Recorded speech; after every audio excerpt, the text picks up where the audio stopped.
There I remained for a long time, too fearful to move, and indeed too fearful even to plan a course of action.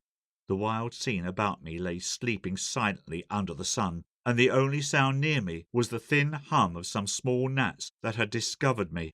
Presently I became aware of a drowsy breathing sound, the soughing of the sea upon the beach. After about an hour, I heard Montgomery shouting my name far away to the north. That set me thinking of my plan of action. As I interpreted it then, this island was inhabited only by these two vivisectors and their animalized victims. Some of these, no doubt, they could press into their service against me if need arose. I knew both Moreau and Montgomery carried revolvers, and save for a feeble bar of deal spiked with a small nail, the merest mockery of a mace, I was unarmed. So I lay still there, until I began to think of food and drink, and at that thought the real hopelessness of my position came home to me. I knew no way of getting anything to eat. I was too ignorant of botany to discover any resort of root or fruit that might lie about me. I had no means of trapping the few rabbits upon the island. It grew blanker the more I turned the prospect over. At last, in the desperation of my position, my mind turned to the animal men I had encountered. I tried to find some hope in what I remembered of them. In turn, I recalled each one I had seen, and tried to draw some augury of assistance from my memory. Then suddenly I heard a staghound bay, and at that realized a new danger. I took little time to think, or they would have caught me then, but snatching up my nail stick, rushed headlong from my hiding place towards the sound of the sea.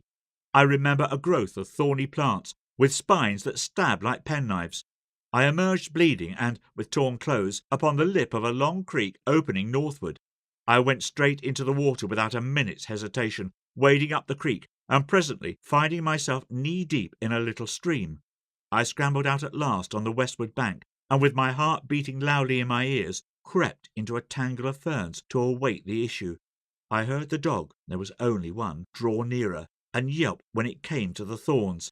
Then I heard no more, and presently began to think I had escaped. The minutes passed, the silence lengthened out, and at last, after an hour of security, my courage began to return to me. By this time I was no longer very much terrified or very miserable. I had, as it were, passed the limit of terror and despair. I felt now that my life was practically lost, and that persuasion made me capable of daring anything. I had even a certain wish to encounter Moreau face to face, and as I had waded into the water, I remembered that if I were too hard pressed, at least one path of escape from torment still lay open to me. They could not very well prevent my drowning myself. I had half a mind to drown myself then, but an odd wish to see the whole adventure out, a queer, impersonal, spectacular interest in myself, restrained me. I stretched my limbs, sore and painful from the pricks of the spiny plants, and stared around at the trees. And so suddenly that it seemed to jump out of the green tracery about it, my eyes lit upon a black face watching me. I saw that it was the simian creature who had met the launch upon the beach. He was clinging to the oblique stem of a palm tree. I gripped my stick and stood up facing him. He began chattering. You, was all I could distinguish at first. Suddenly he dropped from the tree, and in another moment was holding the fronds apart and staring curiously at me. I did not feel the same repugnance towards this creature which I had experienced in my encounters with the other beast-men. You, he said, in the boat. He was a man, then, at least as much of a man as Montgomery's attendant, for he could talk. Yes, I said, I came in the boat, from the ship. Oh, he said, and his bright, restless eyes travelled over me, to my hands, to the stick I carried, to my feet, to the tattered places in my coat, and the cuts and scratches I had received from the thorns. He seemed puzzled at something.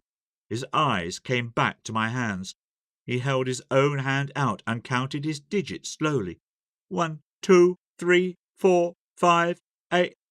I did not grasp his meaning then. Afterwards I was to find that a great proportion of these beast people had malformed hands, lacking sometimes even 3 digits. But guessing this was in some way a greeting, I did the same thing by way of reply. He grinned with immense satisfaction. Then his swift roving glance went round again. He made a swift movement and vanished.